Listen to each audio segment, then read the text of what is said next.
Hello friends, ओम श्री गणेशाय नमः। जय श्री कृष्ण। आप सभी का स्वागत है आपकी अपने यूट्यूब चैनल पर। फ्रेंड्स, आज हम आपको इस वीडियो में बताने जा रहे हैं माघ मास महात्म्य की 16वें अध्याय की कथा के बारे में। फ्रेंड्स, वीडियो शुरू करने से पहले आपसे रिक्वेस्ट है, अगर आप हमारे चैनल पर नए हैं और आपने अभी तक चैनल को सब्सक्राइब नहीं किया है तो प्लीज सब्सक्राइब कीजिएगा चैनल को, साथ ही प्रेस कीजिएगा बेल आइकन को, जिससे नए वीडियो से रिलेटेड नोटिफिकेशन आपको तुरंत प्राप्त हो सके। और वीडियो पसंद आने पर वीडियो को लाइक और शेयर जरूर कीजिएगा ताकि सभी भक्तों को इस वीडियो का लाभ प्राप्त हो सके। और कमेंट बॉक्स में जय श्री कृष्ण जरूर लिखिएगा। माघ मास महात्म्य 16वां अध्याय प्रारंभ। कार्तवीर्य कहने लगा कि हे भगवान, वह राक्षस कौन था और कांचन मालिनी कौन थी? उसने अपना धर्म कैसे दिया और उनका साथ कैसे हुआ? हे ऋषि, अत्रि ऋषि की संतानों की सूर्य, यह कथा सुनाकर मेरा कौतूहल दूर कीजिए। तब दत्तात्रेय जी कहने लगे कि राजन, इस पुरातन विचित्र इतिहास को सुनो। कांचन मालिनी नाम की एक सुंदर अप्सरा थी जो माघ मास में प्रयाग में स्नान करके कैलाश पर जा रही थी। तब उसको मार्ग में जाते हुए हिमालय के कुंज से एक घीर राक्षस ने देखा।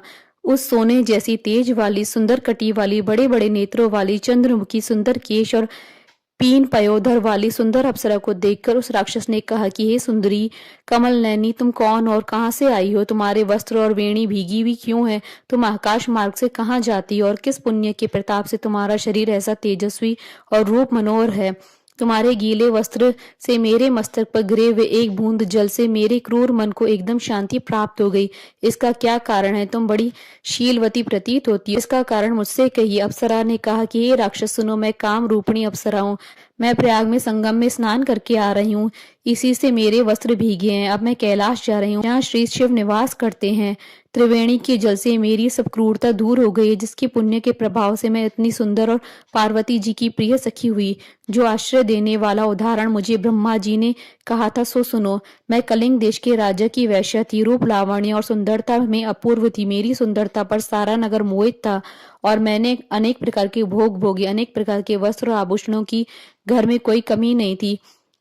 कई कामी पुरुष आपस में स्पर्धा से ही मृत्यु को प्राप्त हो गए। इस तरह उस नगर में बड़ी सुंदरता से यौवन व्यतीत और वृद्धावस्था को प्राप्त हो गए। तब मेरे मन में विचार उत्पन्न हुआ कि मैंने अपनी सारी आयु पापों में व्यतीत कर दी है। धर्म का कोई कार्य, दान, तप, यज्ञ आदि नहीं किया है। शिव तथा दुर्गा जी की आराधना नहीं की, नहीं कभी विष्णु भगवान का पूजन किया। इस प्रकार अशांत चित्त से मैंने एक ब्राह्मण की शरण ली जो वेदों का ज्ञाता और ब्रह्मनिष्ठ था। मैंने उससे पूछा कि मेरा निस्तार किस प्रकार हो सकता है? महाराज, साधु सज्जन अच्छे और बुरे सभी पर दया करते हैं, इसलिए मुझ दीन पर भी कृपा करके मुझे कीचड़ में डूबी हुई को पकड़कर उबारिए। क्षीर सागर क्या हंस को ही दूध देता है, बतख को नहीं देता है? तब ब्राह्मण राजा का पुरोहित इन सब बातों को सुनकर मुझ पर दया करके कहने लगा कि तू ब्रह्मा के क्षेत्र प्रयाग में जाकर माघ मास में त्रिवेणी संगम में स्नान कर, परंतु मन में अशुभ क्रिया का विचार नहीं करना। पापों के नाश के लिए महर्षियों ने तीर्थ स्थान से अधिक और कोई प्रायश्चित नहीं बतलाया। प्रयाग में स्नान करने से तू अवश्य पवित्र होकर स्वर्ग को जाएगी। हे भामिनी, पुराने समय में गौतम ऋषि की स्त्री को देखकर इंद्र काम के वशीभूत होकर कपट वेश में उसे भोग किया था, इसलिए ऋषि द्वारा श्राप दिया गया और उसका शरीर अत्यंत लज्जा युक्त हजारों भागों वाला हो गया। तब इंद्र नीचा मुंह करके अपने पाप कर्म की बुराई कराने लगा। मेरु पर्वत के शिखर पर स्वच्छ जल वाले सरोवर पर एक स्वर्ण कमल से भरे हुए कोटर में घुस गया और अपने पाप को धिक्कारता हुआ कामदेव की बुराई करने लगा कि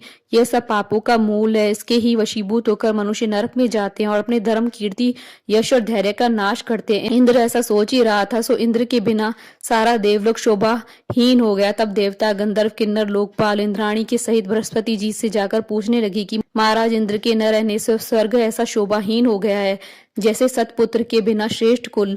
इसलिए स्वर्ग की शोभा के लिए कोई क्रिया सोचिए, इस विषय में देर नहीं लगानी चाहिए। तब बृहस्पति जी कहने लगे, इंद्र ने जो बिना सोचे विचारे कर्म किया उसका फल भोग रहा है, सो वह कहाँ है? मैं सब जानता हूँ। फिर गुरुजी ने सबको साथ लेकर स्वर्ण कमलों से युक्त बड़े सरोवर में इंद्र को देखा, जिसका मुख मलिन और आंखें बंद थी। तब इंद्र ने बृहस्पति जी के चरणों को पकड़कर कहा कि इस पाप से उद्धार करके आप मेरी रक्षा कीजिए। तब बृहस्पति जी ने इंद्र से कहा कि प्रयाग में स्नान करने से तुम पाप मुक्त हो जाओगे। तब इंद्र सहित सबने प्रयाग में जाकर संगम में स्नान किया और त्रिवेणी स्नान से इंद्र पाप मुक्त हो गए। तब बृहस्पति जी ने इंद्र को वरदान दिया कि तुम्हारे शरीर में जितने भग हैं सब नेत्र हो जाएं।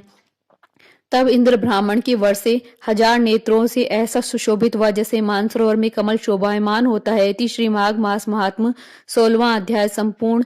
बोलिए भगवान श्री हरि विष्णु जी की जय, सनातन धर्म की जय। हमारे साथ इस वीडियो में अंत तक बने रहने के लिए आपका धन्यवाद। ओम श्री गणेशाय नमः। जय श्री कृष्णा।